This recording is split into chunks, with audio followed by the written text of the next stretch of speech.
Welcome all delegates, faculties, dignitaries, and all PG students across Maharashtra and across IIP. Today is Maha IIP Subspeciality Connect. This is the almost 7th episode, and we today have Dr. Vinayak Patki, who is a pediatric intensivist from Sangli, and Dr. Mahesh Moite sir, who is also intensivist from Panvel, to guide us on two separate topics related to PICU. And we have guest of honor today, Dr. Parmanand sir, who is pediatric intensivist at Jupiter Hospital, to guide us. This journey started last year, and Dr. Samir Sadawarte and Dr. Jay Bhandarkar sir, along with Team Maha IIP 2022, we started this program, and it was a big hit across India, and the viewership almost was more than 1,000 for each episode. And Dr. Mahesh Moite sir was there also last year. So today we have another guest of honor, Dr. Vinit Saxena sir.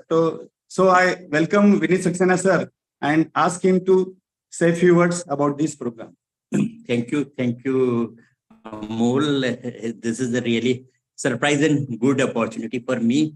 So Central IIP think for different ideas, but MIIP execute at right time. So since long we are thinking about to create something from different subspecialty for general pediatrician, and people like Mahesh, who is here to, I think, thousands of you throughout the India, and Permanent, I recently interacted in the program, and the beauty of you people is that you deliver for general practicing pediatrician who practice in a small town.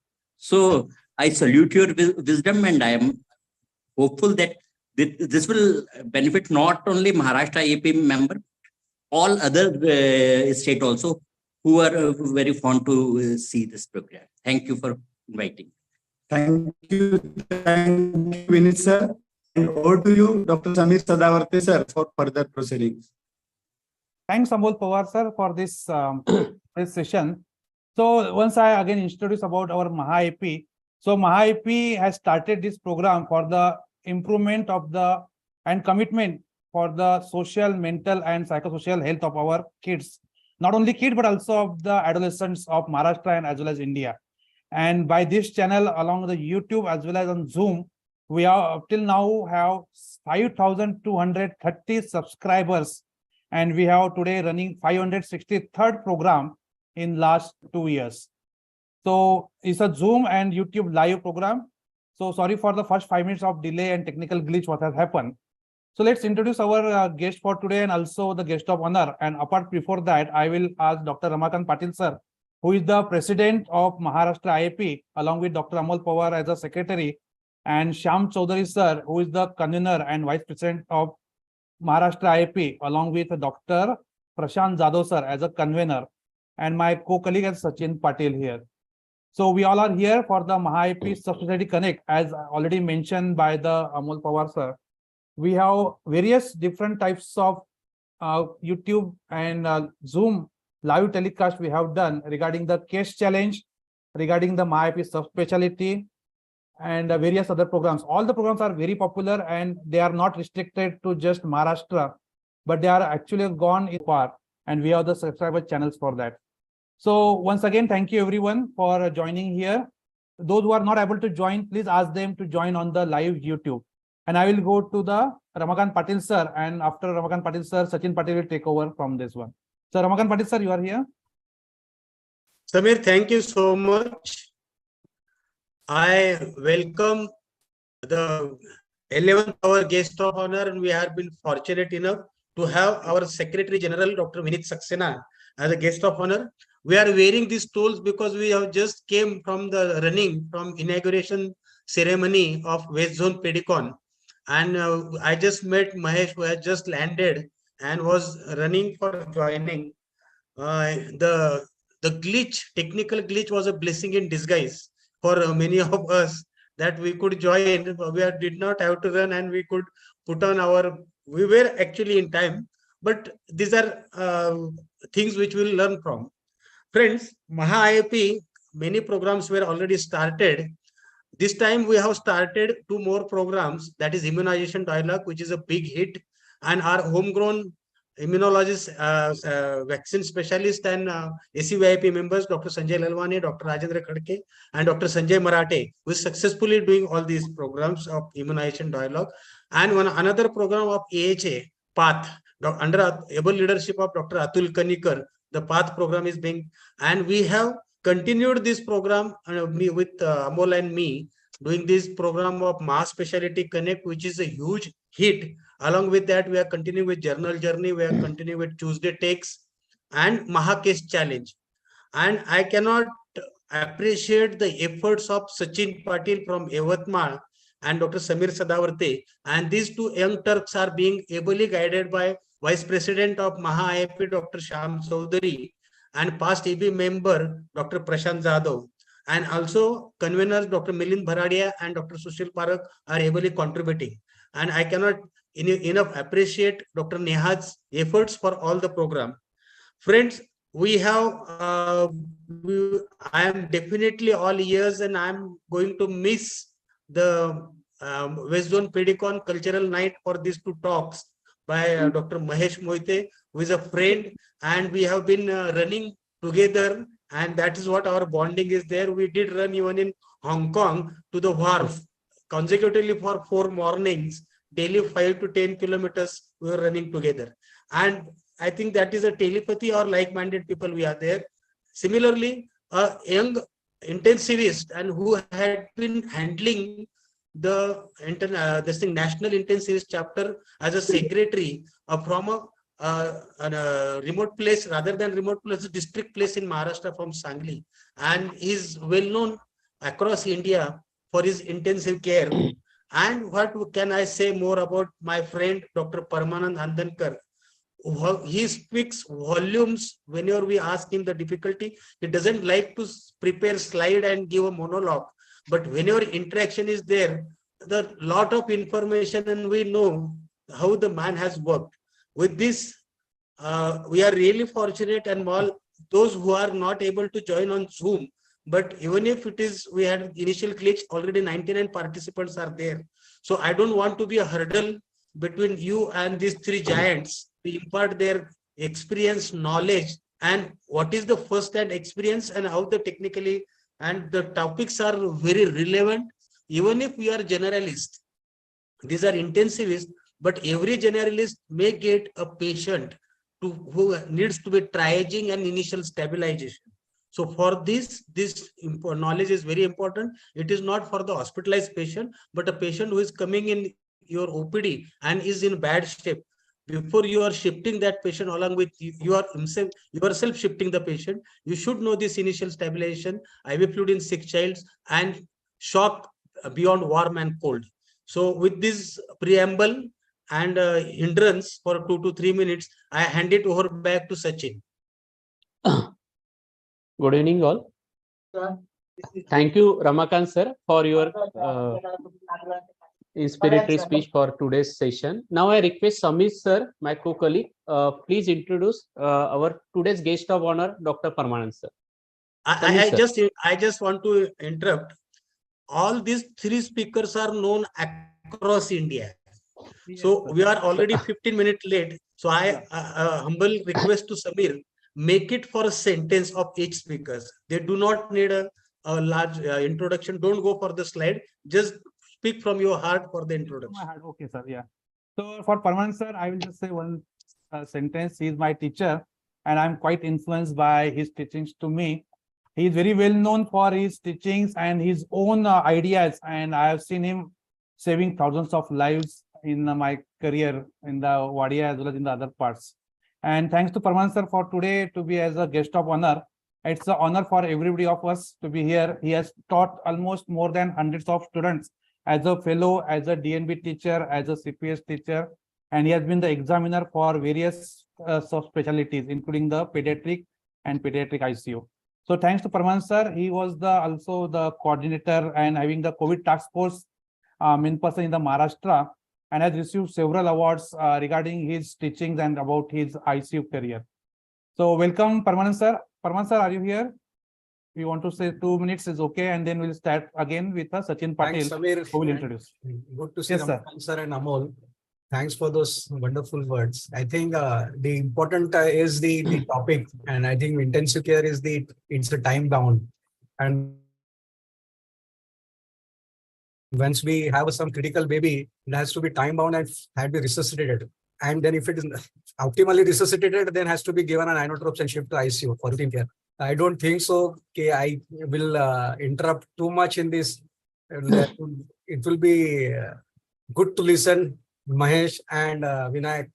And I'll tell you, the good outcome of ICU is a good resuscitation by a general pediatrician and timely starting of inotropes at before sending patient to the ICU. So I think this is the most important lecture for all of us to learn and to save. It's not the intensive care. It's the initial phase where you look at and stabilize. And I know Mahesh is going to tell us how to do it at the onset at the bedside and when to start. Vinayak is going to start the inotropes. We refer the patient without resuscitation. And I think after today's talk, all of us will send the patient to any ICU if required, optimally resuscitated and maintain in any hemodynamically. And that's what is going to be the main purpose of this CME. And I think for this, I will stop here and continue. I'm eager to listen to Mahesh and Vinayak. Thank you, sir.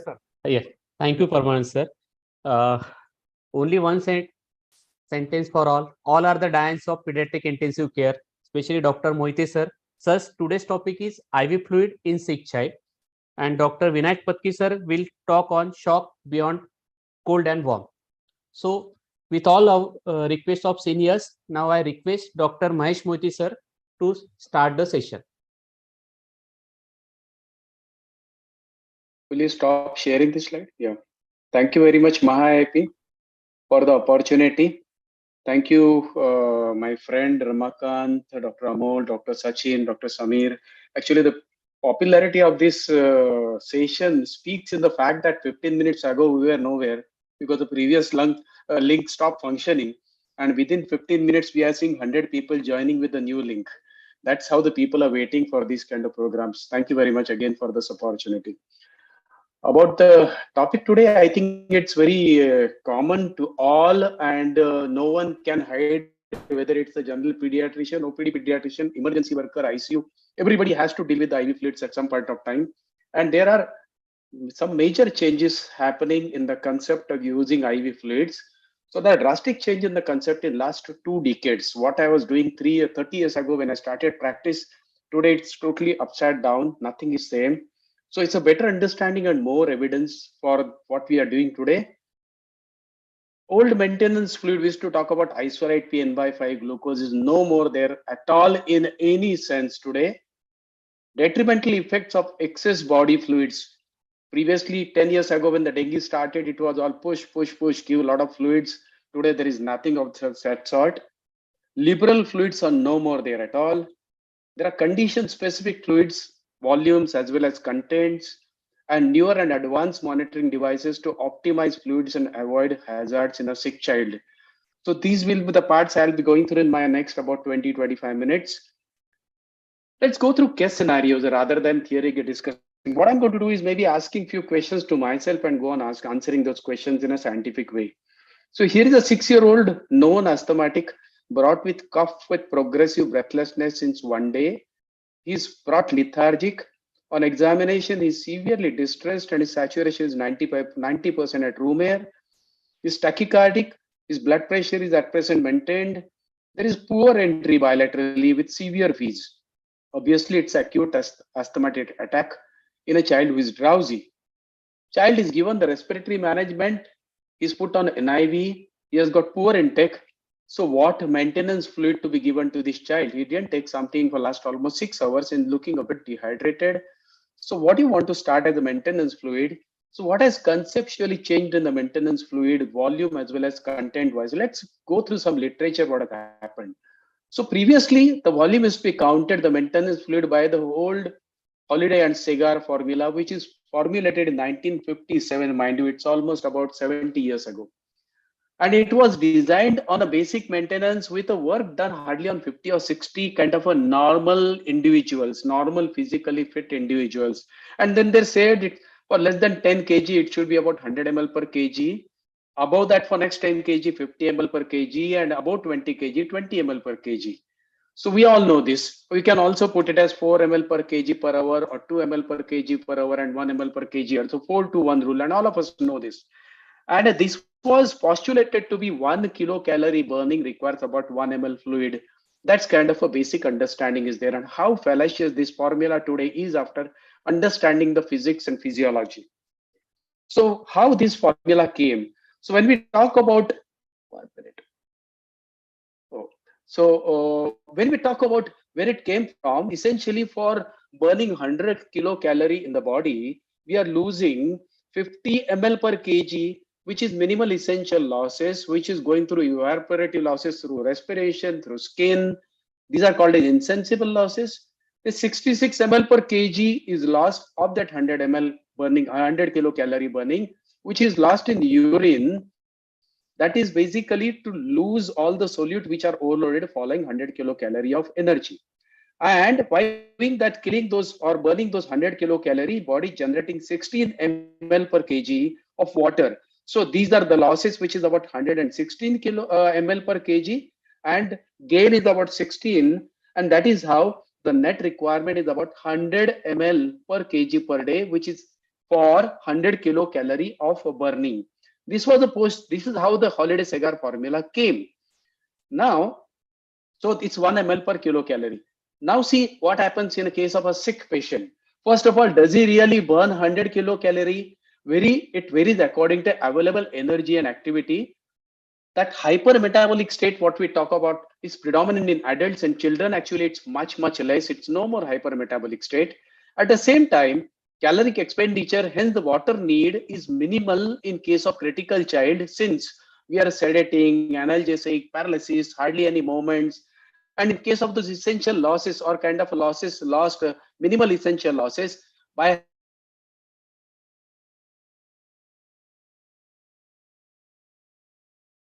thus there is less need of electrolytes and free water in this case patient as compared to the healthy adult. Insensible losses which we were calculating is it those 50 kilocalorie or 50 ml per kg really required? Because these losses depend upon atmospheric temperature, humidity, convection currents, surface capillary flow, muscle, so many things. And almost none of them are existing when you are in the controlled atmosphere of the ICU. They all vary in critical child. They all vary. So basically, good humidified air in ventilation reduces insensible losses to 1/3, and they can be replaced by water generated from metabolic processes alone. So there is no need of taking insensible losses into calculation of the maintenance fluid. Just a minute, am I properly audible here? Hello? Sachin, am I audible? Yes, sir. Your voice Thank is you. very clear. Thank you. Yes, sir. So basically, in that calculation of 116 ml, that insensible losses that we take off about 50 ml is almost not existing or minimally existing. At other end, we are having non-osmotically secreted antidiuretic, another stress hormone, which is going to retain water. There are a lot of other stress hormones secreted, which will also retain water. So net effect is retention of water in those sick children. So what we come to the conclusion, the maintenance fluid volume in a sick child is 2/3 of the formula. So in a 10 child, I'm calculating say 1000 ml, I should be going for max about 700 ml in the 650 to 700. That's required in any sick child. So go with this first take-home message. The requirement of maintenance is about 2/3 of the calculated Holiday Segar. Now, what content you need? So if you see the physiology, body needs 3 milliequivalents per kg per day of sodium and 2 milliequivalents per kg per day of potassium. And this is how your maintenance old N/5 used to come, which used to contain, that is isolate P, 30 milliequivalents per liter, and potassium about 20 to 22 milliequivalents per liter. That was N/5. Is that appropriate? Probably if you see this literature which is being published in a pediatric critical care journal, which clearly states hyponatremia associated with the use of hypotonic maintenance solution occurs in 1 out of 4 children. And those who are doing in ICU in sick children, you will find this sodium going drop to 130, 125, sometimes even less than that. And occasional child may be convulsing out of severe hyponatremia, or child may be becoming sedated. That's because of hyponatremia, which is acquired in these patients. First of all, fluid retention causing dilution of sodium. In addition, you are giving hypotonic solutions. So that's not sure. This is the Indian Pediatric editorial, not very far away, by the PGI team, Dr. Jayashree Mulreelan, which clearly says, as of now, the body of evidence is largely tilted in favor of isotonic maintenance fluids in sick children. Another picture again saying that hyponatric, severe hospital-acquired hyponatremia in acutely ill children receiving moderately hypotonic fluids. So again, the second take-home, very important, recommended content of maintenance fluid is isotonic fluid in sick child, that is normal saline or ringer lactates. And in occasional child, when you find it's a hyperchloremia coming up, you may go up to N by 2, but never N by 5 or N by 3. So ideally, it should be isotonic fluid, either normal saline with the glucose or ringer lactate. That's what is the ideal maintenance fluid. Let's come to the case 2. 8 months old 6 kg boy brought with vomiting 2 days, non-bilious, loose motions 1 day, frequent large quantity but no blood. He is top fed by unhygienic bottle. Rotavirus vaccine is not given. He comes severely dehydrated, poor distal pulses, tachycardic. He is already in shock. Capillary fill is 4 seconds. Cold limbs. He is tachypneic as well as saturation dropping to 90%. How do you manage this child? So what initial fluid wants to give? Shock, correlation, correction by bolus. Bolus to this patient. Yes, he's looking already shocky. So he will require bolus, and bolus of normal saline, as I said, as isotonic fluid. This being a hypovolemic shock, 10 ml or 20 ml, perhaps that I will take in the next slide. But this being a clearly hypovolemic shock, I will be giving probably initial bolus of 20 ml per kg, but there is some change in this concept as well, which I will take in the next case. Deficit correction, you all know, once you take care of shock by 10 ml or 20 ml per kg, once the child becomes hemodynamically stable and it's all about dehydration, then you categorize them into plan B for a moderate dehydration and plan C for a severe dehydration. All of us know plan B is 75 ml per kg in 4 hours in a child more than 1 year, and in plan C for a child less than 1 year is to be given 100 ml per kg, and more than 1 year, 100 ml per kg in 6 years, and more than 1 year, it's about 1 year, it will be about 100 ml per kg in 3 years. I'm sure all of you know these protocols. I'll not go into details. Important thing is to resuscitate the shock with the bolus first, and then once it's hemodynamically stable, take care of the dehydration with a defined WHO plan B and plan C formula.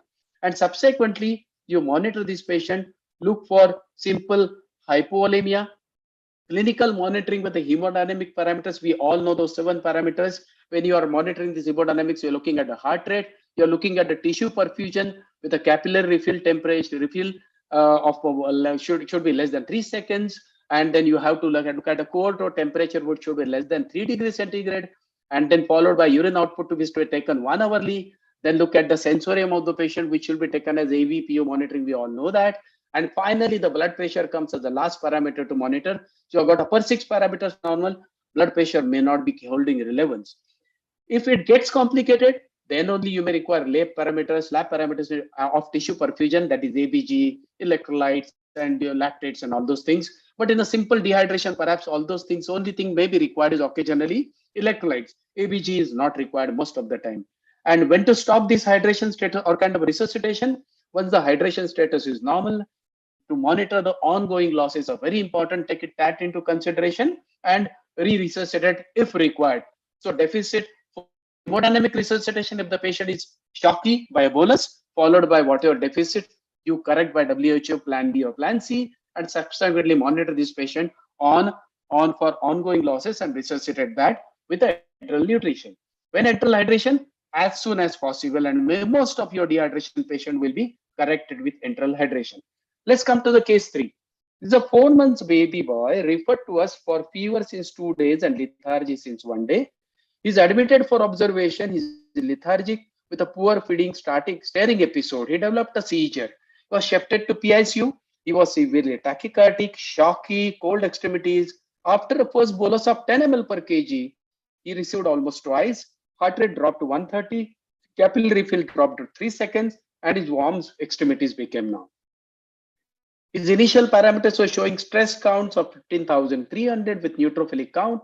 CRPY was high, but CSF was conducted, which was normal. Probably he convulsed because of the hypovolemic shock or whatever shock he had and underperfused brain. What is the standard normal bolus in shock patient? And next most important question. So how much fluid? 10 ml versus 20 ml, and this is where a major change has happened. We no more give 20 ml per kg. Occasional child may require even 80 to 100 ml, but still we'll give small frequent boluses. At the end of every 10 ml per kg, we will be analyzing his fluid status, and then we'll go ahead with further requirement, or quickly, if that is sufficient, then we may move on to inotropism. Is there a minimum or maximum? There is nothing of that kind. But when you're dealing with septic shock, as per the present guideline, we would give about 30 ml minimum per kg in first 3 hours, and then we move on further. But as I said, occasional child, when we are assessing his volume by clinical or kind of a non-invasive or invasive monitorings, I may at times have gone up to even 80 to 100 ml per kg as per the need of the patient. How fast is to be given? It should be given. Previously, when you recall the sepsis guidelines, 1990s and 94 and all, we used to talk about 60, 80, 100 ml per kg in first, say 30 minutes. And nowadays, we are talking about giving it slowly, maybe about over 20 to 30 minutes, 10 ml per kg. So that's another very important change has happened. Smaller bolus, slow bolus. How many times? As I said, as many times is required and appropriate for the volume status of the patient. Obviously, you will be monitoring the volume status. And this is an NEGM publication. This is very important. A major change has happened in understanding the fluid status. This is way back in 2000. This is very popularly called as the reverse trial, which came. And what it said, prior to that, the mortality of septic shock was to the tune of 45% internationally. And with this kind of they set up something called as early goal directed therapy. What it said, within 1 hour, you have to get the volume status, kind of a gross major hemodynamic status back to normal with whatever possible resuscitation. By 6 hours, your patients will be stable hemodynamically. And those are the goals. And for that goals, keep on pushing fluids, keep on giving inotropism rapidly and get it. And to their surprise, they found the mortality benefit of almost 50%. The mortality returned or decreased from 46% to 30.5%. And we all intensivists followed this for next 10 years till the time. And see what has happened. While giving that, they were giving almost 1.5 times of volumes, and the p-value was very, very significant. The RBC transfusion rate also was almost 3 times higher. The inotropism required was almost 14 times higher. That is what the background of this EDGT, wherein we are requiring so much of higher resuscitation to gain that mortality benefit of 50%. Back to back 10 years down the line. So those 10 years, all intensivists were following those kind of guidelines. And then came the very popular FEAST trial, which was close to our population. This was in sub-Saharan countries, 2010, by Catherine Maitland et al. And this was another very big trial. And what it said, when this sub-Saharan population, which was malnourished, was having malaria, anemia, so population in then close to ours, and then notice that this kind of a rapid aggressive fluid increased the mortality very significantly. So 40 hours mortality, 48 hours mortality, 10.6 against 10.5, 7.3 in the albumin boluses. So what they said, ultimately fluid boluses significantly increased 48 hours mortality in critically ill children with impaired perfusion in these resource limited settings in Africa. And this was close to our population. To conclude the bolus volume, minimum optimum fluid volume to be given. So give 10 ml per kg, reassess, give it slowly 15 to 20 minutes. And a septic shock I'm talking about, not the hypovolemic shock. Then a septic shock, give small bolus 10 ml per kg, review his status, and then if required, give again as early as possible, switch on to inotropism. Give slowly over 10 to 20 minutes, reassess the hemodynamic status after 5 to 10 minutes, and give the bolus. Which fluid for the bolus? Which fluid? Obviously, either crystalloid or colloid. Both are equally effective. There is no advantage of one over the other. Crystalloid being much of better tolerated by the baby, easily available everywhere, and having lesser side effects and less cost, mind you, it is definitely a preferred one. After 2 to 3 crystalloid boluses, one may use an occasional bolus of colloids. Now, which colloid? Now, there are multiple colloids available, but these are in simple form of pros and cons. 5% is safe and the most preferred one, but the most costly one, 5% albumin, mind you. Gelatin, the common hemaxel, is safe for occasional bolus. Dextran 40, talked about a lot. We have hardly used it, but Sri Lankan trials of dengue shock syndrome, they found it very safe and effective. Hetastarch is having lot of renal injury and coagulopathy, so we banned it long back. Is there any place for plasma and fluid resuscitation? This should be in very red and big bold. Never. Plasma should never be used for volume replacement. It should be always kept for coagulopathy SOS. So you can use either of these first three as occasional colloid bolus. What about balance salt solution? We are talking a lot about plasma light as an alternative to your normal saline or crystalloid or kind of a ringer lactate. So there is, in nutshell, balanced crystalloid versus saline and critical. This is a meta-analysis published in NEJM. It's an adult meta-analysis which clearly says there is 9% relative reduction to 1% relative increase in the risk. So definitely there is an advantage of plasma light, though so far we have been talking that both are equal, but no, this is a newer one. There's another big publication again in Journal of Pediatric Critical Care, very recent one, 2022, balanced crystalloid versus normal saline. And what it says, it has got a reduction in overall mortality significantly. There is a 30-day mortality which is significantly reduced. AKI rate is significantly reduced. So balanced salt solution is definitely preferred over normal saline. They are safe, they are effective, but they are costly. So wherever available, wherever affordable, one can preferably use balanced salt solution, especially in case of DK and all. We are much aggressively using it for the reason of hyperchloremia, which may be coming iatrogenically. Now, once we start the fluids, we need to monitor on these parameters, and which I already talked about. I will not spend much time. Already talked about the 7 clinical parameter monitors. And then we have to monitor now. Nowadays, we are aggressively monitoring on non-invasive monitoring and routine ICU monitors that we already have, the non-invasive blood pressures, the ECG, the heart rate and everything. And one thing which all of us, those who are working in intensive care, must learn, the point of care ultrasound to titrate your volumes very much. I think those are venturing into ICU care, future stethoscope is going to be point of care ultrasound. Without this machine, you will not be able to work in ICU. All of us must learn. We have been doing it for last almost 15 years, more than that. I'm sure it's a still sincere advice to all that this is what is going to be useful in every aspect, more so in fluid titration. And then wherever possible, invasive blood pressure monitoring. I will not be going into detail of that. There can be a separate talk in that. The kind of a fluid variation, the pulse pressure variability, a lot of things can be checked with the IBP monitoring to titrate your fluids. But this is a very important aspect of titrating the fluids. In septic shock, when do you consider vasoactive agent? Vinayak is going to talk about it. Very important, when do you de-resuscitate? This concept has to be there. So do we remove the excess fluid? We need to understand this vicious cycle of septic shock. When you are thinking of hypovolemia septic shock, we are giving fluid resuscitation. Part of it, almost 70-80%, leaks into interstitial fluid, giving visceral swelling. In abdomen, it causes increased abdominal hypertension, which will lead to oliguria. We appreciate that as hypovolemia, push more fluids and the cycle goes on.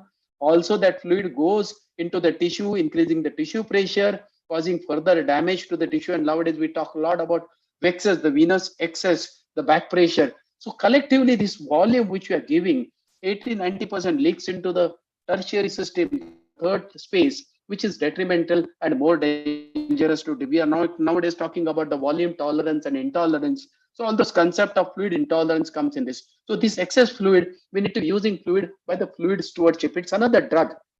So 4 drug, D of the drug applies to fluid as well.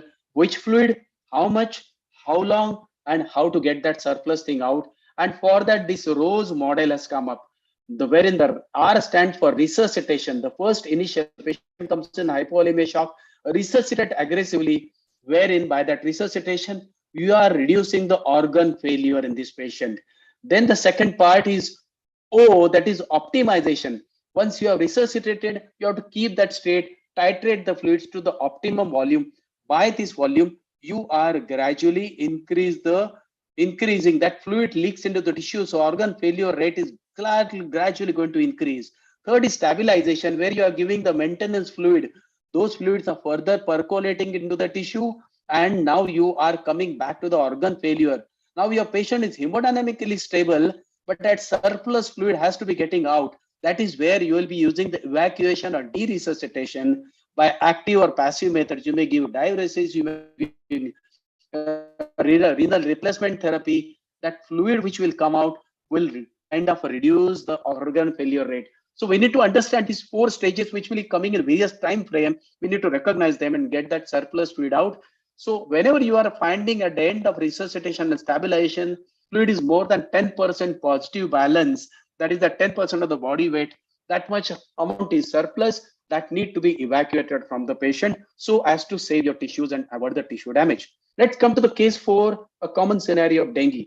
A 5-year-old brought with fever 3 days, of febrile for last 1 day, lethargic since 1 day, poor intake, poor urination, and he's feeling sleepy. Typical history which comes to examination further: poor response to verbal stimuli, hypotensive shock, he's tachypnic, shallow breathing, and he's having saturation already dropped, poor plethysmograph. There are few petechiae on the body, and liver is 4 centimeters, so liver is also got congested here. Obviously, a classical scenario, once it comes to the dengue, this is a classical scenario of dengue shock. We all know you won't be waiting for the next one to come, and you have to start resuscitating. Those who are present, is a big epidemic going on, and those who are already dealing with, we first think he comes hypotensive. How much bolus? So WHS has clearly defined, when is hypotensive shock, you have to give 20 ml per kg first bolus of normal saline. If it is normotensive with a shock, then we may giving 10 ml per kg. And once the patient, then keep on monitoring its hemodynamics and hematocrits. With that 20 ml per kg, if the hemodynamics is stable, then quickly go on to maintenance fluid. And here is a catch. What is that maintenance fluid? So there is a lot of study coming from Sri Lankan counterpart, Dr. Lukumar is coming with this. And what they say, one should not be giving more than 5% of the body weight as a resuscitation fluid in addition to the maintenance required in next 48 hours. So if it's a 10 kg child, maximum cutoff is 500 ml. So you are given about say 10 ml per kg or 20 ml per kg. So 200 ml is over. And then subsequently we'll be going not for 10 ml, 8 ml, 6 ml. They say when the patient is hemodynamically stable, start with maybe 1.5 ml per kg per hour. And then titrate up or down and keep on monitoring your hemodynamics and kind of hemodynamic parameters and the hematocrit. Now with this 20 ml per kg, if the patient is hemodynamically stable and hematocrit is dropping down, you are on the right track. But with the 20 ml per kg, you are seeing that the hematocrit is dropping down, the patient is hemodynamically not stable, is still shocky. Then perhaps you're losing the blood somewhere. There is some bleeding happening inside. And here you have to give volume to volume, pure, complete, fresh whole blood. Mind you, platelet don't decide this, and you will not be giving platelet to the patient.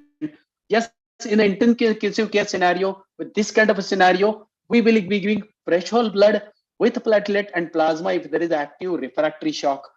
But you are dealing with in kind of a shocky state, and with your normal saline, if he is recovering, then platelet may not be requiring. So question, how to optimize intravascular volume? I already stated. You will be clinically monitoring, you will be doing with non-invasive monitoring, and then subsequently you will be giving those maintenance fluid, minimal optimal maintenance fluid. The Saharan country study, which I told you about, the FIST trial, which has clearly said more the volume you put, more likely you'll land up with a respiratory trouble, more likely you will be requiring to ventilate this patient. So optimize your fluid. You don't require 2 ml per kg of urine per hour. You can be okay with 0.5 ml per kg urine. You'll be looking as hemodynamic parameters and monitor further. Any blood components, I already said, platelet big no. If the patient is not bleeding, patient is otherwise stable, any of the platelet goes down to 20,000, you may not be giving. The patient is actively bleeding and you see platelet of 5,000, 10,000, I'm sure you'll be tempted to get on. You may be clinically justified. I don't think any intensivist will disagree with this of my statement. You need to transiently get those platelets up so that you'll have a better chance of stopping that bleed. When to start removal of fluid when this patient is hemodynamically stable and he is otherwise better, stable for more than 6 hours, and your parameters are better. This is the time you take a toll. If you're already given more than 10% of the surplus volume, then yes, you will be giving, or maybe you will be seeing that the urine output, if it is increased more than 2 ml per kg, you will hold on, allow that to come naturally. If it is not, then you may be giving a small dose of diuresis, especially in a recovering phase. Dengue comes with a returning fluid and the child may go into cardiac failure. That phase need to be recognized properly, and you will definitely require some load of diuresis. If the kidneys are not functioning, you will be doing a peritoneal dialysis or some kind of renal replacement therapy to get that extra fluid. And my last case, perhaps another common scenario, 8-year-old girl brought with acute onset dyspnea and drowsiness since 12 hours, history of loss of weight, weakness over last 1 month, frequent urination with nocturnal enuresis off and on. On examination, there is a deep rapid breathing without significant respiratory distress. There are poor pulses. She is looking to be hypotensive. Saturation is 96% at room air. Investigation revealed as expected blood sugar 660 and metabolic acidosis, which is increased and gap, a classical case of diabetic ketoacidosis. So what has changed in diabetic ketoacidosis?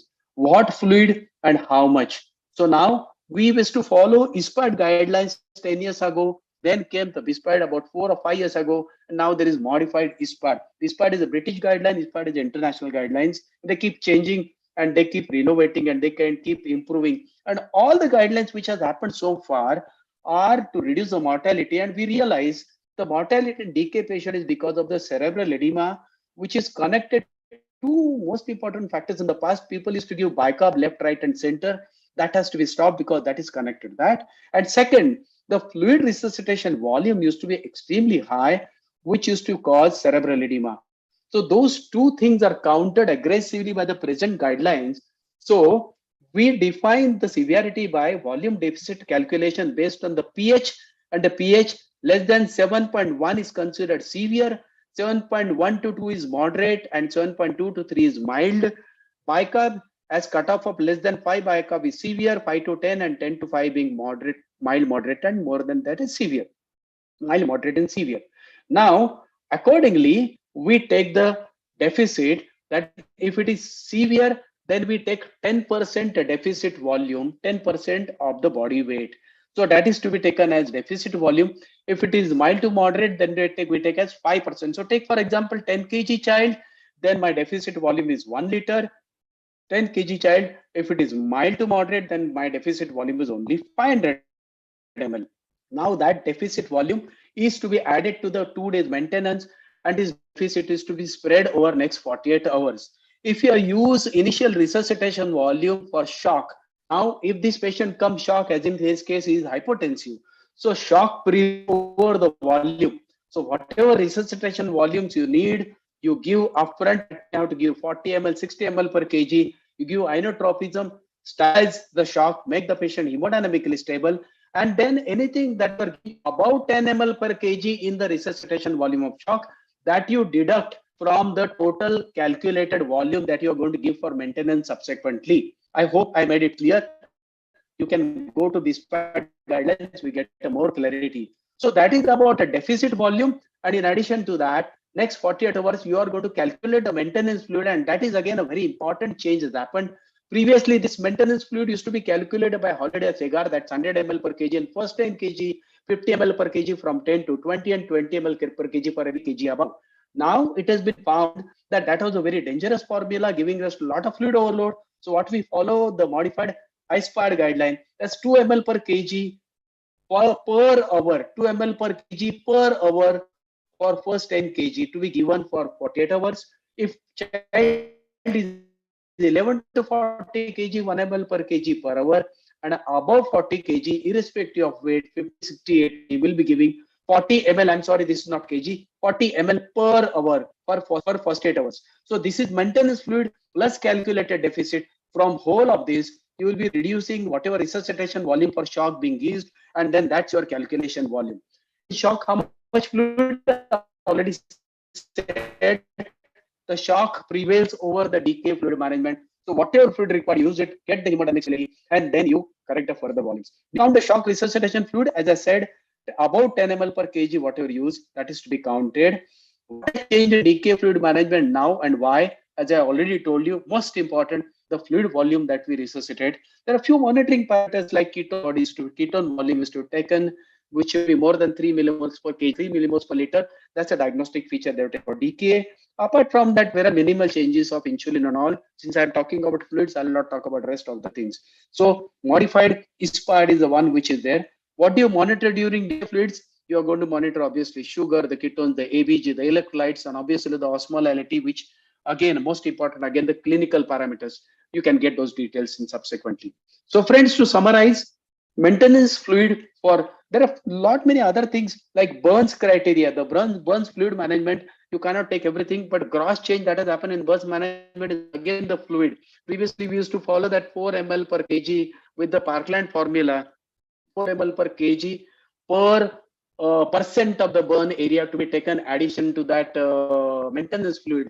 Then came the modified Parkland, which for pediatric was 3 ml per kg. And today we are following modified Brooks formula, which is 2 ml per kg per percent of the burns area, apart from the maintenance. The rest thing remain the same.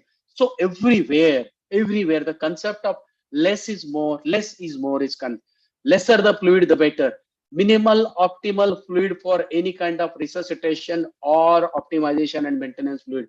That's a golden word today. So maintenance fluid for sick children is isotonic fluid with glucose. Sick hemodynamically stable children should have only 2/3 restricted maintenance fluid. Fluid bolus is 10 ml per kg except proven hypovolemic shock. Somebody is bleeding, somebody has got a massive dehydration due to vomiting, diarrhea, cholera. There you may be giving larger volumes, else all are at 10 ml per kg and reevaluate your volume status. Reassess fluid volume status after each bolus to avoid the overload. Clinical and non-invasive modality are the best for monitoring. And once hemodynamically stable, actively evacuate the surplus fluid to reduce volume. This particular aspect is equally important. It has been proven beyond doubt when the fluid and the surplus is more than 10 ml, longer the time it is left in the body, more harmful and more tissue damaging it. So if it is kept for more than 48 hours with this more than 10 to 15 ml% of that surplus volume, the tissue injury is high, and that is a secondary tissue injury which is easily preventable. So get that surplus fluid out as early as possible. Thank you very much for the patient hearing. Thank you very much. Thank you so much, sir, Mahesh sir, for such a informative talk. Now the another talk will be by Dr. Vinayak Patki sir on shock beyond cold and warm. Now I request Vinayak sir, please start the session. Sir is a director ECMO program and pediatric intensive care services and HOD of Ushakkal Abhinav Institute of Medical Science. Sir is an honorable consultant at Wellness Hospital Miraj. Over to you, Vinayak sir. Good evening, everybody. Thank you, first of all, Ramakant sir and Amol, Samir and Sachin for kind introduction. Thank you, Mahesh sir, for making my talk very easy, of at least to give that glimpse of IV fluid in sick management. What I'm going to speak in next 30 minutes is septic shock beyond cold and warm, how the concepts are changing. And I will put a word upon how to choose a right inotrope, because already we have primed by Mahesh sir about IV fluids in this kind of shocks. So change is the only constant thing in the life, and this exactly matches to the scenario of septic shock. We have seen so many things in septic shock over the period of time. Different guidelines have come, different formulas have come, different evidences have come, and still we are on a learning curve. Concepts are changing, evidences are coming. That's why I chosen the topic of septic shock beyond cold and warm. So let's first of all start with basics of shock. So what is basic of shock is nothing related to the blood pressure. To be very frank, it is only related to the inadequate supply to the peripheral tissues about oxygen.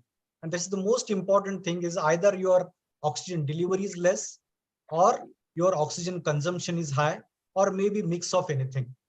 And how this pathophysiology is simplified as there is decreased demand of oxygen, decreased delivery of oxygen, and increased consumption.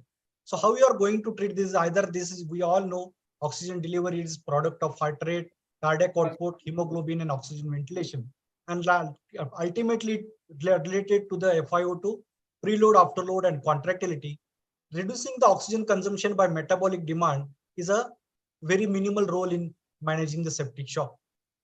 So what I'm in generally how the stages of shock, just to prime the audience, this is first is compensated shock, where patients are normotensive, vital organ functions are maintained. Then if it is not treated, go to the uncompensated or hypertensive shock, where the organ cellular function deteriorate, and it's if it's not treated, it becomes irreversible and death.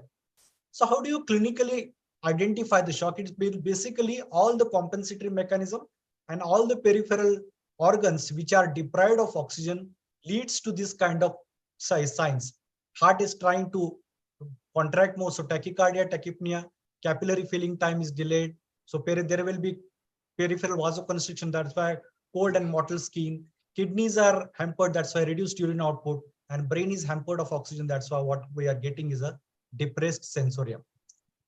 Then coming to last part is hypotension, as already mentioned by my sir in the last talk. This hypotension comes last in the presentation of any shock, but these are some cutoff limits of all of you are aware of.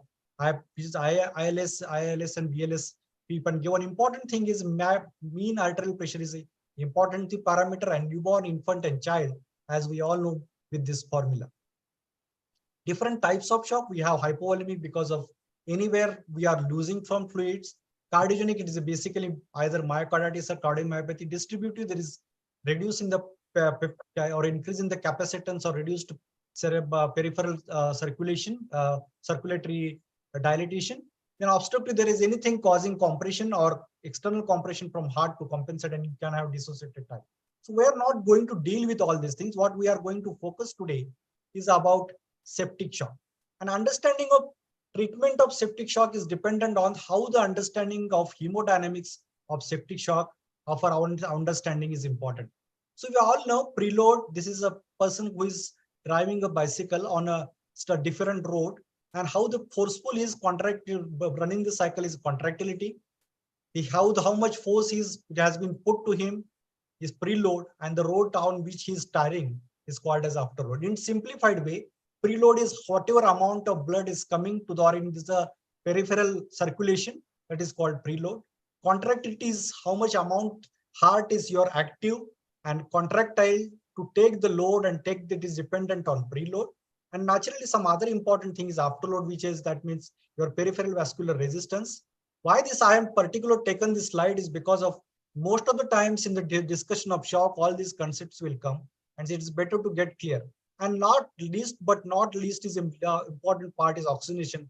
It gets from lung or you get it from ventilation. Coming to always septic shock is considered to be a distributive shock, but septic shock is a dynamic shock. It has its different phases as you treat or untreat. It can be initially a hypovolemic phase, then it can go to a distributive phase. Simultaneously, it can have a cardiogenic phase, and the lead phase, it can be obstructive phase. So these phases are going dynamically. This changes time to time. That's why it is difficult in treating the septic shock, because what time you identify a particular type of shock and what intervention you do, it depends, and that same intervention may not be applicable after 6 hours because the pathophysiology and hemodynamic changes are constantly happening. So how you are going to approach when you are hypovolemic, optimize the preload. When you are distributive, increase the peripheral vascular resistance. If it is a cardiogenic component is predominant, increase the contractility. And if it is obstructive like massive pericardial effusion or pleural effusion or any kind of thing, then treat the cause accordingly. Then this famous concept of, and why I've taken I'm spending some time on this figure. So cold and warm shock, we have been so much been told to, so many guidelines have come, and all these guidelines, the word cold and warm is used in and out till 2020. So this, what is this business of cold and warm? Is basically how you feel a patient clinically. That is the base important. And what is dependent on that? As extremities are cold, you call it as cold shock. Extremities are warm, it called as a warm shock. Capillary filling time is delayed. In cold shock, distal pulses are feeble, blood pressure is normal, diastolic pressure is normal or increased, and very narrow pulse pressure. As compared to warm shock, what we get a wide pulse pressure, decreased diastolic blood pressure, because of there is a lot of dilatation of your peripheral vascular component, bounding pulses are there, and you get a flash thing. This is a typical picture of increased capillary filling time. And this is a typical picture of rash child which coming with bounding pulses and fever. So whole of our idea till 2020 cervical sepsis guideline come, we all debated, we have presented, we have published so many articles, so many treatment of this patient on this kind of time, this kind of cold and warm business. But is it a time to think beyond cold and warm? That's the basic point of today's discussion. And surviving sepsis guideline these are the pioneer of treating world over sepsis and septic shock management. And right from sepsis, one definition, then two, then three, and different right from 8, 11, 2020, 17, and now 2020, they have come with different guidelines. And this February 2022 guideline published in Pediatric Critical Journal of Medicine. I'm not going to discuss the whole guidelines, but I have chosen some part of related to the cold and warm. And they are specifically mentioned, there's a point number 26 and point number 27. We suggest that not using bedside clinical signs in isolation to categorize septic shock in children as warm or cold. They also mention the next point as advanced hemodynamic variables when available in addition to bedside clinical variable to guide the resuscitation of child with septic shock and other septic associated dysfunction. So here the question comes, whatever we have learned, whatever we have treated so many years with this septic of warm and cold shock, is this business was right? Yes, for that particular moment, those evidences were not there available. And over the period of time, how our modality of intervention, our modality of investigation, management, observation has increased. Lot of literature has come. This is from intensive care medicine 2005. And from this, actually, all these things started. This was a clinical assessment of cardiac performance in infant and children following surgery. And they found that there was hardly any correlation between that is cardiac index and systemic vascular resistance by clinical assessment as well as from your modern investigations. This is a paper from Marx Peter. I'm going to discuss this paper again in later part of life. And they found that distinct hemodynamic patterns were observed. Those who coming from community acquired septic shock, those who develop septic shock from hospital acquired infections. And they also found that your clinical assessment and things don't go hand in hand. Then this 2013 paper has come from Suchitra Ranjit and Nirjan Kisan. They have put a very important point here as bedside echocardiography is useful in assessing children with fluid and inotrope in resistant septic shock. And what they found, if you intervene them early and if you detect the fluid responsiveness and proper contractility of the heart, it makes a huge difference in the outcome of the patient. Here, they also pointed out there was clinical assessment was not correlating with your actual values when you put the patient on different things. This is a short study, small study, January 2014. And this was again Suchitra Ranjit from, this is our mentor from pediatric intensive care chapter from India. They have put this as a pilot study, observational study, multimodal monitoring of hemodynamic categorization of pediatric septic shock. This was a very small study, almost 48 patients. They have given at least 40 ml per kg, and then they have divided by clinical examination between 21 of cold shock and 27 of warm shock. And what they found consists of finding, regardless of nutrition, regardless the type of focus infection, whether it is community or hospital acquired, what they found 33% were still hypovolemic. That means in spite of things they were requiring fluid, 85% still were vasodilated. That means whatever we are getting cold shock, they were still actually vasodilator shock. And whatever warm shock we were getting, almost 40% of them, they have a myocardial dysfunction. So underlying bottom line of this thing is whatever clinical signs from clinical examination, as we labeled them as a warm or cold shock, may not be the real entity inside the hemodynamics. And if we go on treating this solely on clinical basis, we might land in problem because we will not use the myocardial dysfunction. We may not able to treat vasodilatation. We may not able to treat hypovolemia. And this has significantly changed outlook of septic shock patient. by only on clinical basis and warm shock business. Then again, this trial came from echocardiography in shock reversal pediatric septic shock trial, and this also found similar results. And then important 2017 came with cardiac output and SVR clinical assessment, and again non-invasive other objective measurements. They said that this miserably failed our clinical assessment as compared to the actual state of shock, whatever actual hemodynamics of the patient. So what these studies have told us, there's a very poor correlation of clinical assessment with cardiac index and systemic vascular resistance as measured by advanced monitoring, which was not there previously easily available. Indeed, many children who appear to have warm shock by clinical examination have evidence of myocardial dysfunction, that is COAT. And with this, thus demonstrating the challenge of using clinical sign alone to direct the therapy. Now we always question clinical signs are, oh yes, they are agreed to detect, but when it comes to treating and when the available resources and modalities of further higher supporting investigations are there, so we should go for it. So they have found out again one more editorial has come, and they found why these things had happened over the period of time. So why could not able with this is the few reasons what they put is little standardization of clinical examination between central and peripheral, weighting of elements of clinical examination unknown, then individual elements of clinical examination by discordant, then skin perfusion may not reflect the vital organ perfusion and systemic blood flow, and hemodynamic state can vary rapidly with time to time and as per the therapy.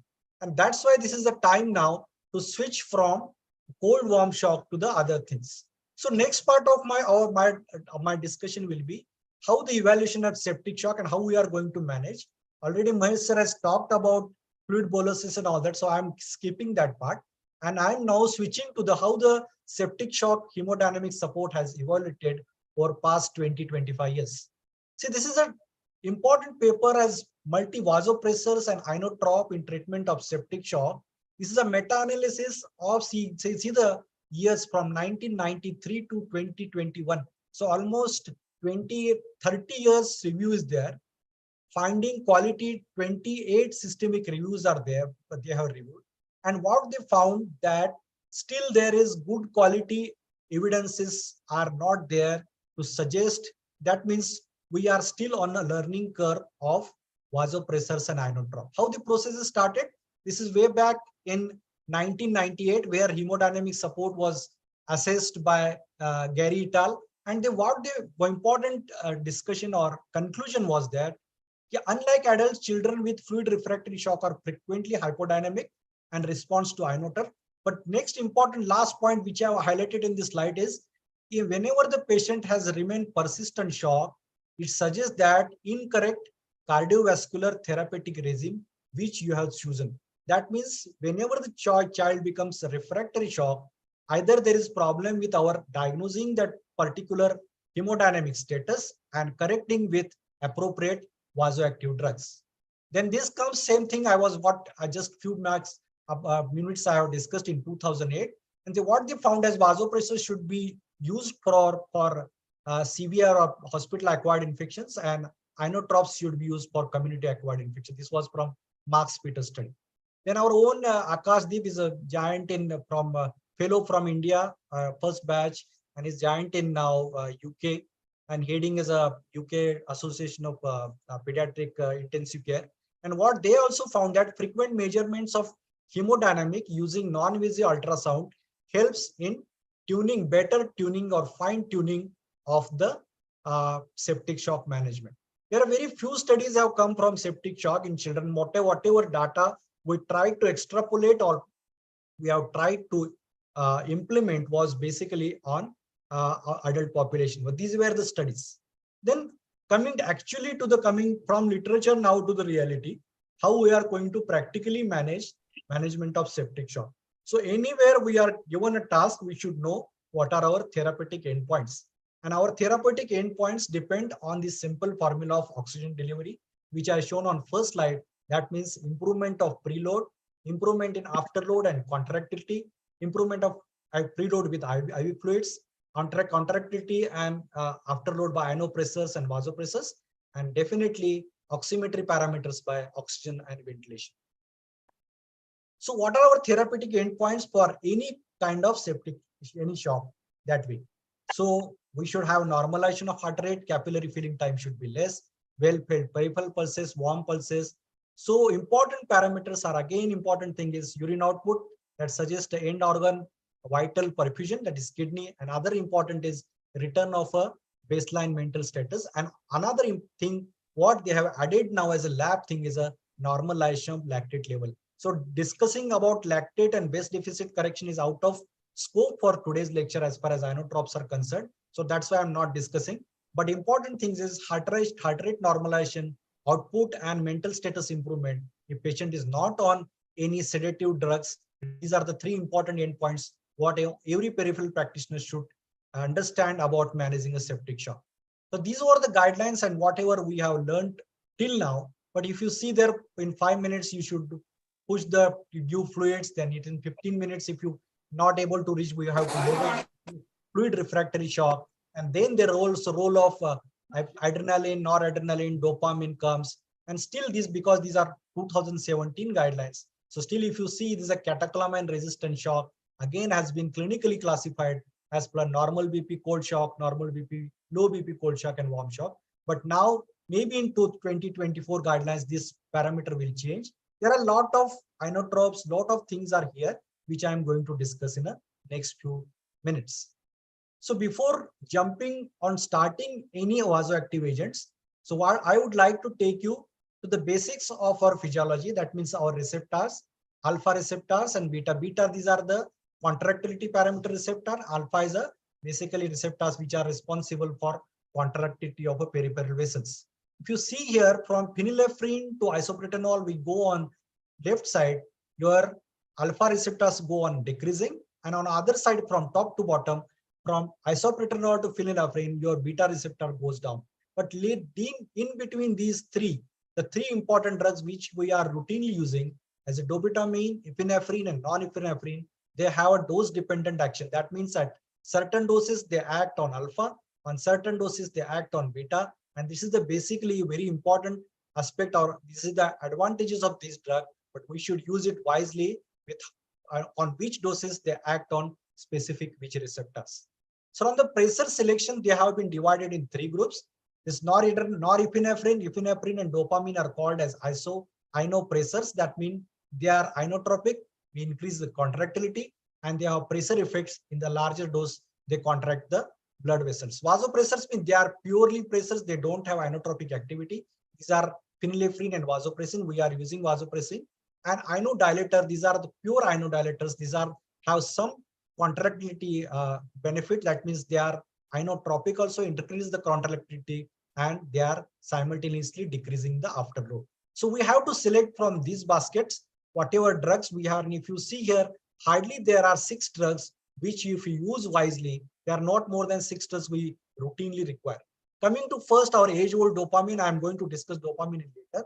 But up to 10 microgram, it is a inotropic agents. What do we mean by inotropic? Increases the contractility in the heart.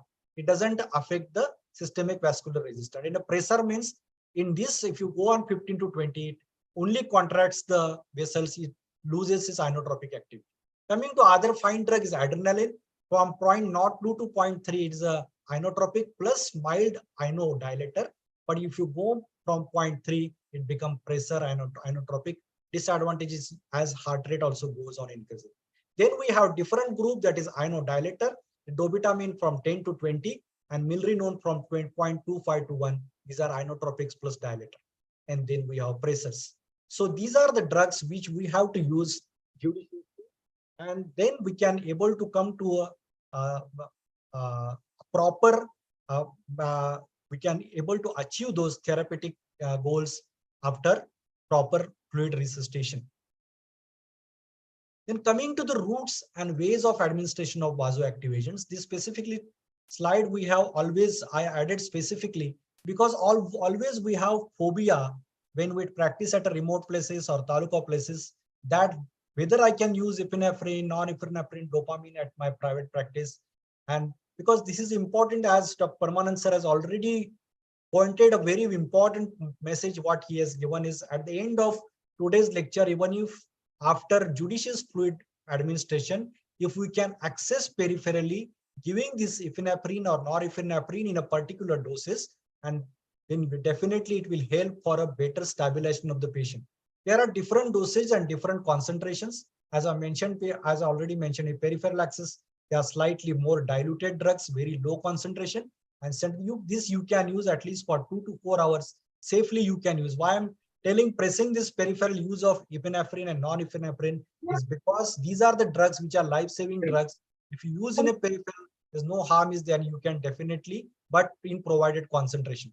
This is given in all major books, so I'm not going to waste time on this. But just I want to highlight for peripheral people who are using this through a peripheral line. For example, adrenaline and noradrenaline, you have to use in 100 ml dilution.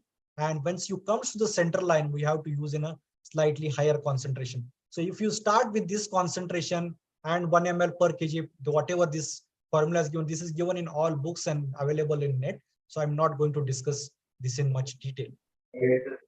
Now coming to how to choose and what has changed over a period of time. As I mentioned on my first slide, is a change in the most constant of our life. And this is same thing has happened to the choosing of inotropic agent in septic shock over last 10 years. There is a paradigm change has happened, and this has happened because of there's a lot of evidences have come. Evidences have taken from, so this is versus a meta-analysis in Critical Care Medicine 2012, dopamine versus norepinephrine in the septic shock. So please mute yourself for somebody's voice. Somebody's there disturbance is there. Can you mute? So what they found is increased arrhythmia with dopamine and increased mortality in cardiovascular subgroup with dopamine. One may argue that we are using dopamine for 10, 20 years. We are not found anything because you are not found, you are not documented doesn't mean this must have been missed. So it is always whatever this is not a single thing. This is a meta-analysis. Then it has come between norepinephrine and dopamine for septic shock. This is a review of randomized trial. And what they found is superiority of norepinephrine or dopamine in hospital 28-day mortality. Then it is double-blind trial has come, higher incidences not only of related to the inotropy, but what they found is which been Ventura et al. In 2015, they found that higher incidences of hospital-acquired infections and also mortality if dopamine versus epinephrine, if dopamine is used more than 12 to 24 hours. This is again important study. Again, these are the adult studies. Then our own study has come. This is a pilot study, double-blind randomized control trial from PGI. This has come for fluid refractory hypotensive septic shock patient. They have compared a small study between 29 and 31 between epinephrine and dopamine. What they found as reversal of capillary filling time was significantly improved in epinephrine, and other morbidity and mortality parameters, though they are very small study, they could not able to find it significantly. Then this thing has come from efficacy of dopamine versus epinephrine. These are the two trials, one from our own study, 20 from PGI, that is Ramaswamy 2016, and Ventura upon 2015. And what both were seen that dopamine and epinephrine shows comparable efficacy for the treatment of pediatric as well neonatal septic shock. So now it is clear that we are shifting from dopamine towards epinephrine and non-epinephrine. So what this 2020 guideline again suggests us how the survival sepsis guideline this has come, and it has clearly suggests that using epinephrine rather than dopamine in children with septic shock. One may argue that this is the only weak recommendation and low quality evidence. See, there's to get a proper quality good evidence, we have to study in a randomized trial at different countries. Then only this weak recommendation and low quality evidence over the period of time will come to a very high recommendation, high quality evidence. For bottom line, whatever is in red is important is using epinephrine or dopamine, using epinephrine or norepinephrine or dopamine.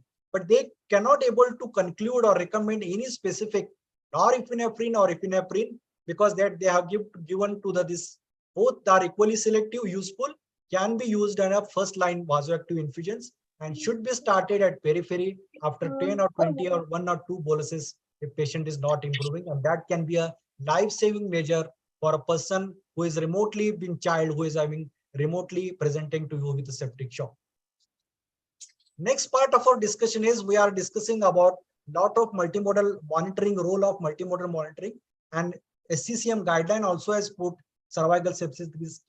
With your clinical acumen, you have to add this multimodal monitoring if you really want to survive the child with neurological intact survival without morbidity and reducing the mortality to zero. So Mahesh sir has already talked about point of care ultrasound. What I'm going to just give you some glimpse about, I'm not going to discuss. This is, please, with this different images, don't think this is a very fancy or is not you able to. We are doing almost for 6 to 8 years, 10 years down the line, and it is very easy. Even if you train, if you see these things, and point of care ultrasound has made the things very easy. And as Mahesh sir has told, is becoming 6th or 7th vital sign of our ICUs today, ICUs now. So fluid status by what we are giving by lung ultrasound, heart by giving echo and non-invasive cardiac monitoring, vascular tone by USCOM, and intra-arterial pressure monitoring. So this is the how IVC is seen. This is a IVC which is not been loaded. Still there is scope for fluid. This is moderately dilated, but there's still now is hardly still some soap up. This is called as a fluid responsiveness. That means IVC if is dilated. If you see IVC, this is a red thing about black color radiolucent which is moving is a IVC. And this is in the last figure. If you see here, this is the IVC. Here this is a full, and now there is no scope for. So you cannot just see auscultate lung, palpate the heart, and say now I am fluid. This child is fluid overloaded. Before your heart becomes cracky, your liver becomes enlarged, IVC becomes full, and that's why a lot of time we may have we stopped us. We could not able to survive some patient. Next important thing is lung ultrasound. And lung ultrasound, these are the usual normal A lines. So it is a normal heart, and when it gets, you give lot of fluid, you get this abnormal B line, and those abnormal B lines comes much early.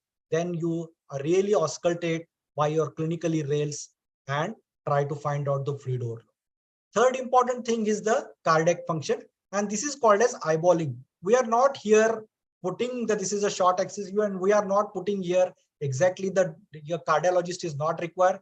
Here, those 4 figures shows you how the ejection fraction is grossly measured. In this page, is hardly heart is moving. This is a normal. This is a hyperdynamic heart, and this is severely depressed heart. You have to find out, even if with this IVC is not dilated, you want to give fluid. If your heart is not good, that means with the even in after first bolus also, you have to go for inotropic agents. Then comes, this is another view of hyperdynamic heart. This is called as, we call as kissing heart. This is a normal heart, and this is the right side, very low ejection fraction, hardly contracted. In these cases, we have to use inotropic drugs. And then other important thing in ICUs, what we use is invasive blood pressure monitoring. This is a bit technical stuff is there. So that's why whenever these patients, when you feel refractory to your routine fluid management and first inotropic, you say, please send this patient to a proper unit where these invasive things can be done. Another important hi-fi gadget has come is non-invasive cardiac monitoring, available in limited things because of its cost. But if you see their cardiac output, SQVR, everything can be measured non-invasively. Still, its validity has not been proven, so not been very useful, and we are not recommending. Now, so we know about limitations of warm cold shock. We know the we know the actual how the drugs act. We know the multimodal monitoring, how invasive and non-invasive, and that's how this may be the future guideline to select inotropic drugs after your fluids. How you are going to give inotropes? You have put ejection fraction by echo by less than 50%.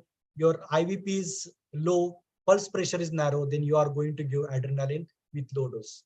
The still ejection fraction low, but you are getting IBP good, narrow pulse pressure.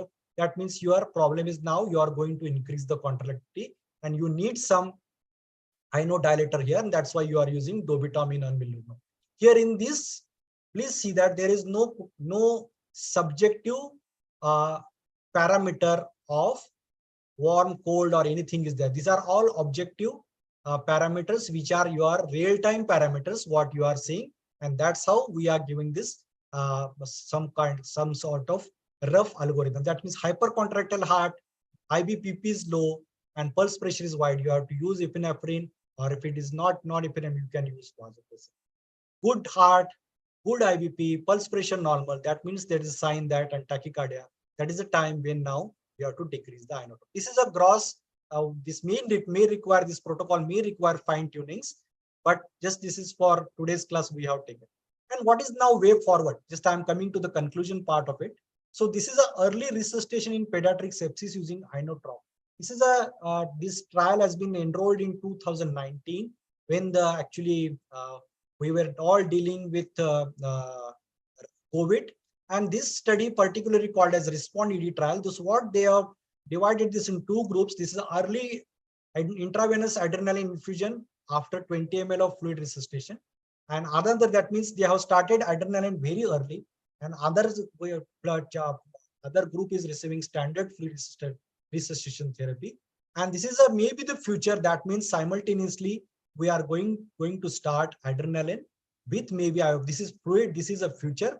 These results are awaited because it's a large multicentric study protocol is there, and still lot of Respond ED group is there. Maybe 1 and 2 years this outcome of the study will come to us. Now to conclude the session on septic shock. The septic shock is a dynamic process with hemodynamically changes constantly. So you need a vicious monitoring, not only by clinically, but with evolving evidence, we need to think beyond warm and cold, because now it is time to change from old concepts to new. It is time to change again from dopamine to epinephrine and non-epinephrine. In a peripheral diluted doses, you can use epinephrine safely, norepinephrine also safely. Multimodal monitoring is must for better titration of vasoactive supports and overall management.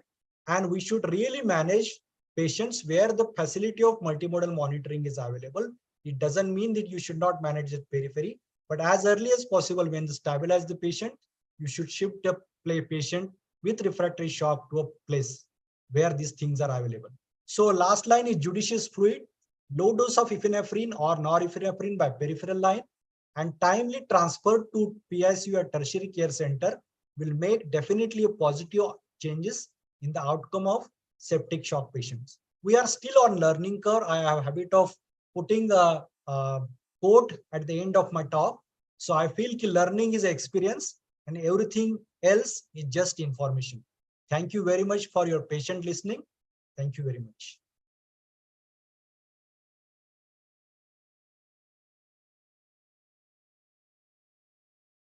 Wow.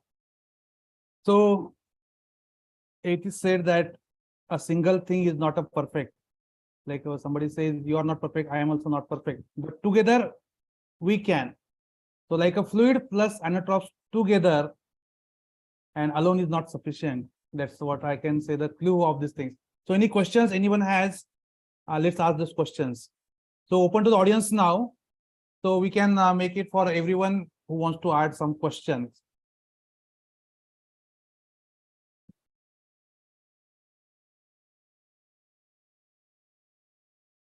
No questions from anyone? Please feel free to ask any questions. Both the experts are really very experts, and guest of honor is also there. So all the three are experts in the respective field of ICU. And we also have with us Dr. Prashant Badani sir. He was there around. Mahesh, there was one question in the chat box. Yes, sir. How to evacuate more fluids after fluid resuscitation and when to decide?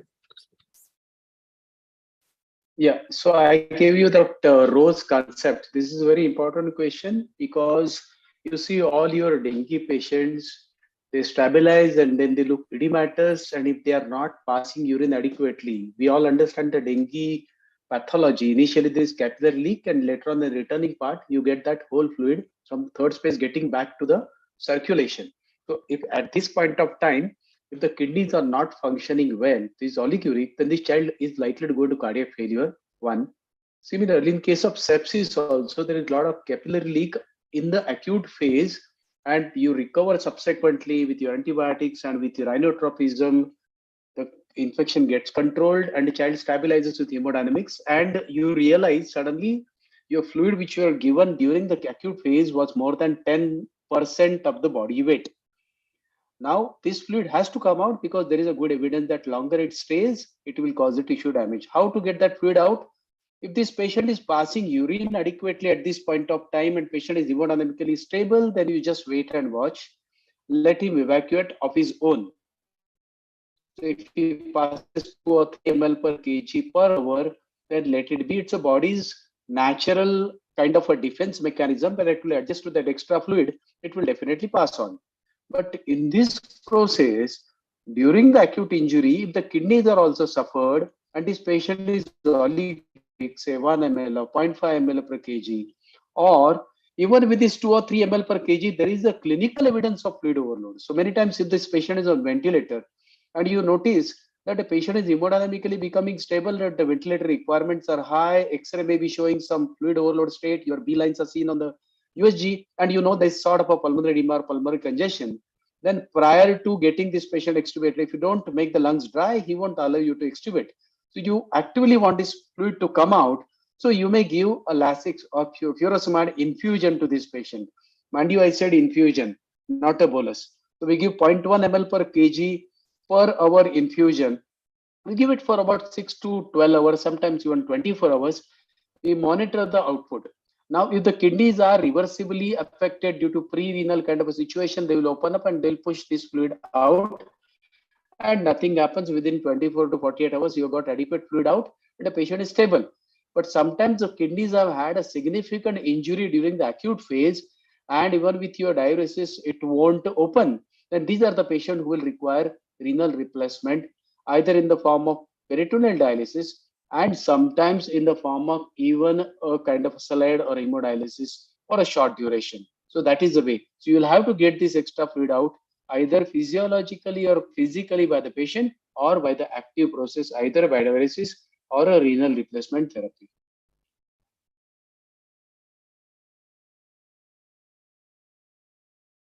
So in short, whatever's gone in has to come out in this situation, and optimally means once we are doing a resuscitation and we know that the what Mahesh is want to tell is what was the purpose of giving the fluid.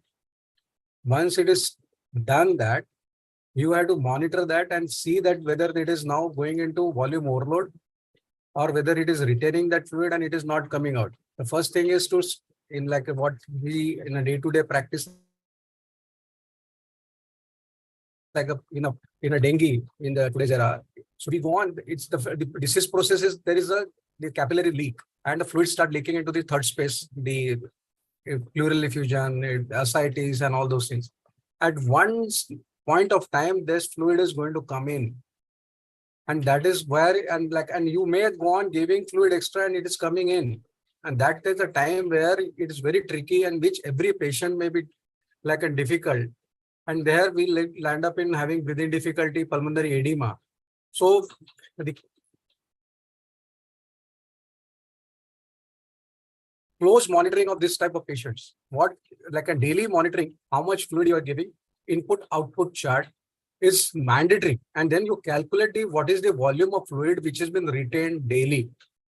So then you are going to see that over a collective period of time, maybe 3 days, 4 days, and more than 10% of the fluid which has been given, we are going into the era where we may giving more harm rather than benefit to the child. And here is the question of getting that fluid out. Otherwise, we may land up in trouble. Here, what happens is, suppose there is a pulmonary edema, there will be a breathing difficulty, ventilator requirement will go up. There may be an ascites, and which will cause increased stretching, and it can cause increased intra-abdominal hypertension, which will again affect the kidney perfusion, and your urine output may go down. Here again, and here again, the cardiac dysfunction may have been occurring on the disease process is progressing. So here again, we are giving fluid, which may lead to pulmonary edema.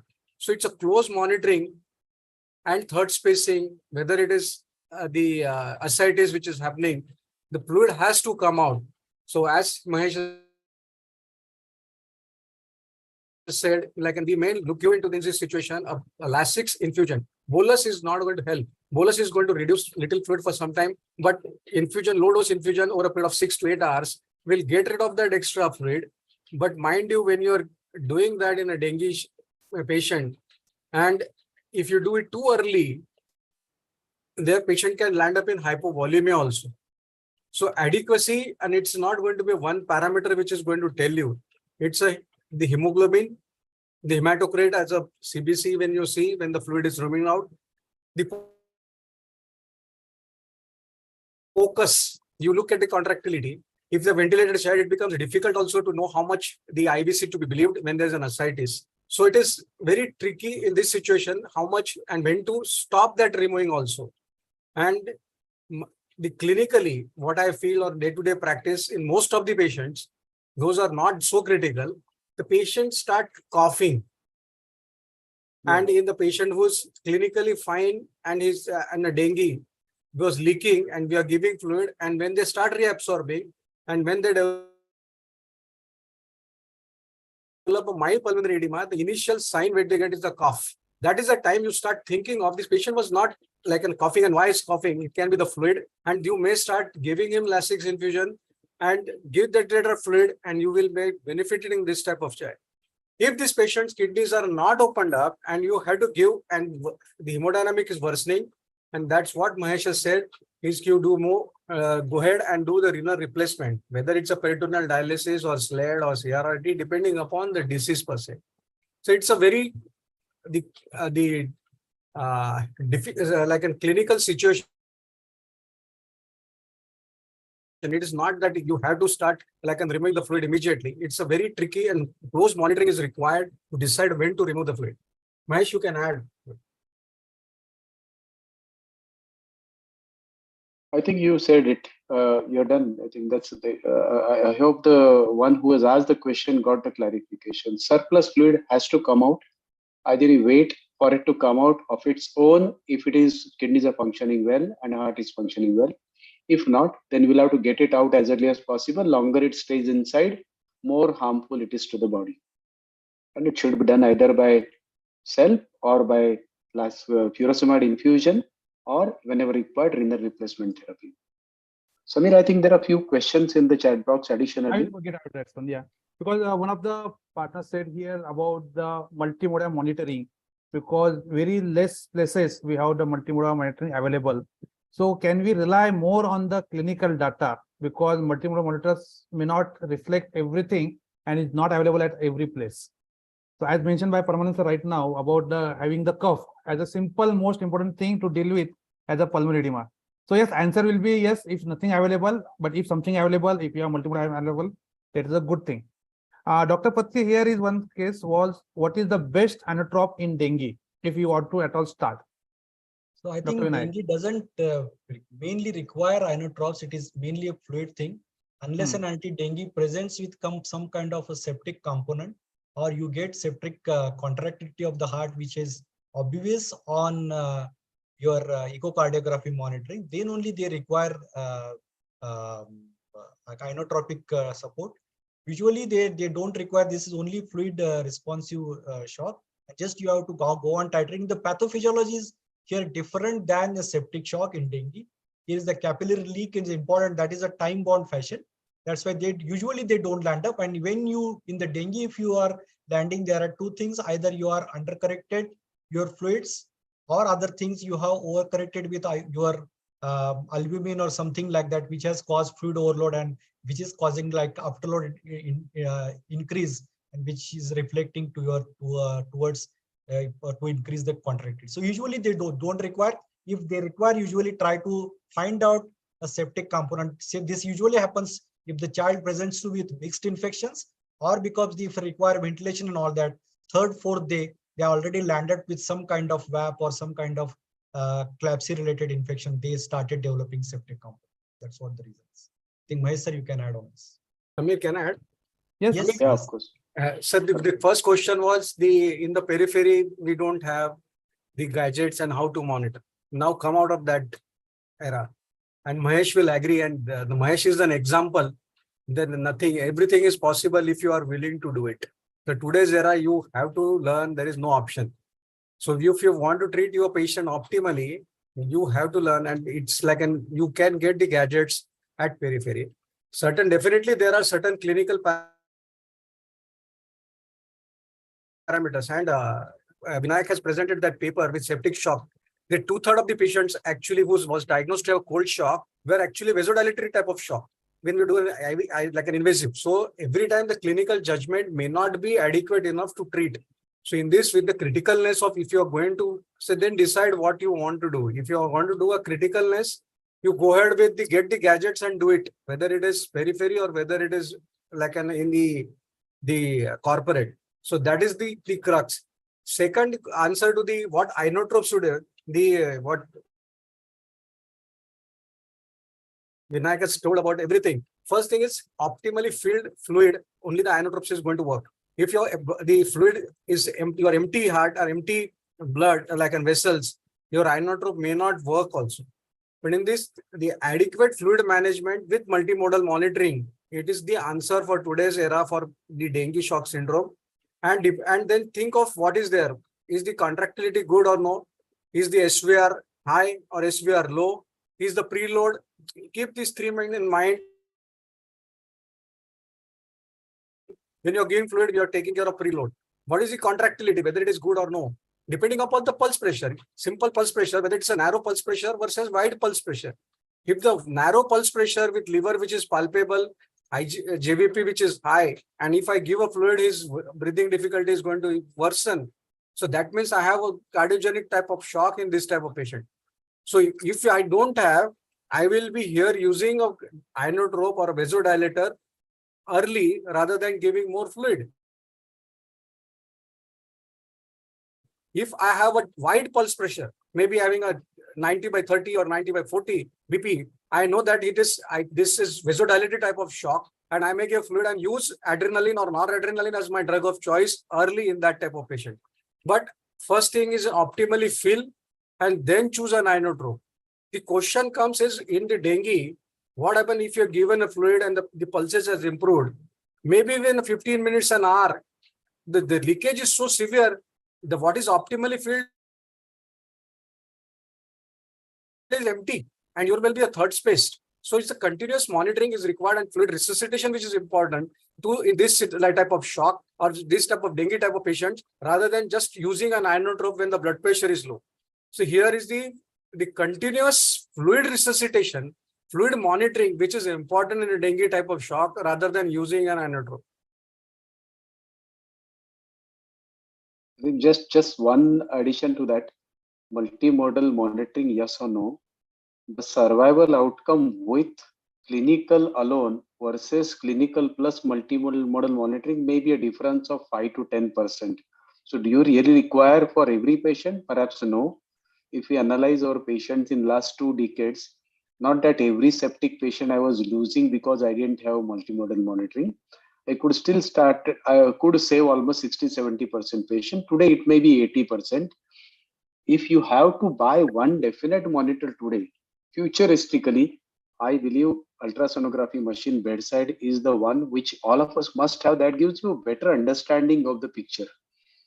IPP certainly yes. ISCOM and all is, I mean, it's people are using it. I'm sure they're having better. All these things give you a better understanding what exactly you are doing with the child and what's happening inside. So, barring this few, I still do agree with the person who asked the question. What is the role of clinical examination? Believe me, with all these monitors in the hand, we still believe in the heart rate trends. We still believe in the blood pressure monitoring. We do to great extent rely on the urine output, sensorium. All those parameters do hold on. It's like my clinical monitoring will take me to 70%, 80%. Ultrasound will add maybe another 10%. And then the invasive monitoring maybe another 10%. It's up to you what level of practice you want to do. If you're going to send everything beyond the clinical to something, then perhaps you can manage 70% of your patient. That's what I will give you. Yes, they do have certain advantages, no doubt about it. Only thing is when to stop and when to go ahead or send this patient. Don't keep it if there is a no response. That is an important. Like, and you may refer to the center where you can monitor closely. Or if you are doing a bedside, you monitor them closely. That's important. Yeah. one stupid question, but still I will ask that about the central line and putting the central line in check for the CVP. Nowadays, with the availability of the focus point of ultrasound with us, also as a 2D echocardiography, we are losing the efficacy of CVP. But any of you, as a Vinayak sir or Mahesh sir, do you still believe on about the CVP, at least in the first part or in the first 1 hour or 2 hours of using the CVP and CVP monitoring? We stopped measuring central venous pressure long back. Yes, we also stopped. Central venous pressure, we stopped using it. And Now today's science, if somebody may be following trends, that may be okay, but there are far better ways of knowing the intravascular volume. And believe me, central venous pressure don't tell you the intravascular volume. That tells you about the functioning of the right side of the heart. Correct. You may be having a complete normal volume, still the CVP high, if the RV is not functioning well. So CVP is not surrogate of the intravascular volume, not at all. So we have stopped using it as a marker of volume. So there are better, we can look at the IVC volumes, you can look at the pulse pressure variability, you look at the intravascular, intracardiac volumes. There are multiple better ways of looking at the volume. CVP is not at all a marker of volume. It is not one parameter, it's multi parameters with you may analyze and then you and take an optimal decision, not only on the CVP. Perfect. For that matter, there is no one single parameter which is sacrosanct. Yes. You have to take a collective opinion on the background of clinical and the multimodal monitoring. CVP from ACCM 2017 to 2020 surviving sepsis guideline. Drastically, they also changed it. Yes. Initially, it was intra-abdominal pressure, MAP minus CVP, they used to be the thing, or MAP minus IBP, they used to target. That was in ACCM 2017. 2020, they are clearly deleted that thing, and they said ki CVPs should not be. See, there are certain things. Suppose now, if I am giving a fluid, right? As Mahesh said, it's a right-sided, like a function of the heart. I have given a fluid of 5 ml per kg, correct? And here my CVP was initially 5 or 6. And suddenly if it is going to 10 or 11, I know that my cardiac dysfunction is severe. So that parameter can be used, but only thing you should know how to analyze it and then use it. Like if you're given a fluid and it is suddenly the CVP has gone up, we know that the cardiac dysfunction is there. If I have given a fluid and the CVP remains same, that means he can accommodate more fluid, is not going to harm. But this, as I said, it is not what is the clinical situation of the patient. Look at the heart rate, blood pressure, CBP, the urine output, the other parameters. Not only CVP is going to tell you about the hypovolemia. So you can be used for, and that it is not one value. It is the trend of the value which may help you in monitoring, but it is not only the value which is going to give you this. You can decide about the fluid only on one CVP monitoring.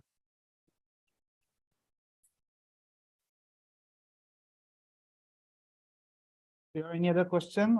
I think almost now 11 p.m. from last 2 hours we are here, and excellent talk, and experts have spoken to us about the fluids and inotropic support. So I'm very thankful to Dr. Vinayak sir and Dr. Mahesh Moite sir, and also with our guest of honor today with the Dr. Parmanand Andankar sir. Thank you very much for all of you, 3 of you here, particularly on the occasion today. We have good thing was our World Heart Day is today, 29th of September. And this year's theme is like a use heart, no heart.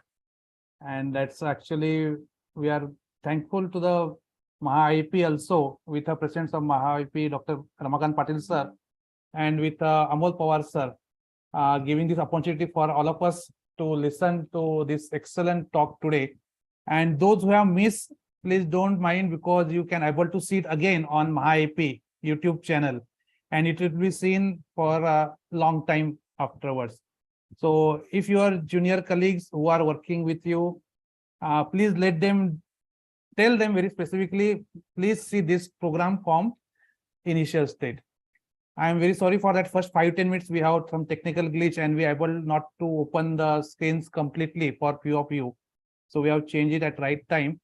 And most of the people who are usually used to come to us on YouTube as well as on the Maha IP Zoom, they're able to come. I hope so.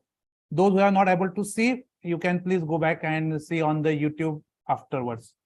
So a lot of take-home messages today we got, starting from like having 2/3 of the fluids to be used, isotonic fluids to be used, or having small frequent boluses, slow boluses, maximum 30 ml per kilo of the fluid to be given, early goal-directed therapy, including how to use the inotropes judiciously, what are types of inotropes, about the old concept of warm and cold shock, which is now not used nowadays, and also with examples given by both the speakers, followed by Parmanandankar sir's take-home message also additionally.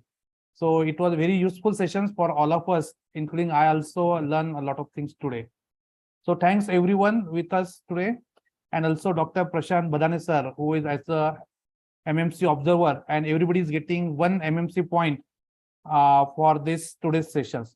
So thank you everyone, and we will meet again in the next month, and we'll come with some another good topic, interesting topic as a subspecialty of the pediatrics. So far this year, we have finished our 8th number of the subspecialties, and we'll continue this one till the December. And I am hoping that this part will continue in the next years with the another precedent happening with this, and we'll continue whatever possible way. So please, if you are not subscribing the YouTube channel of Maha IP, I will recommend everybody of you. We have almost 5,000 more than almost now subscribed members, and we have more than 563 lectures on various topics in this student. So with this all, we'll take the, I will say about this program is about to finish now. Thank you everyone for attending this in the large number. Thank you very much. Thank you. Thank you, sir. Thank you.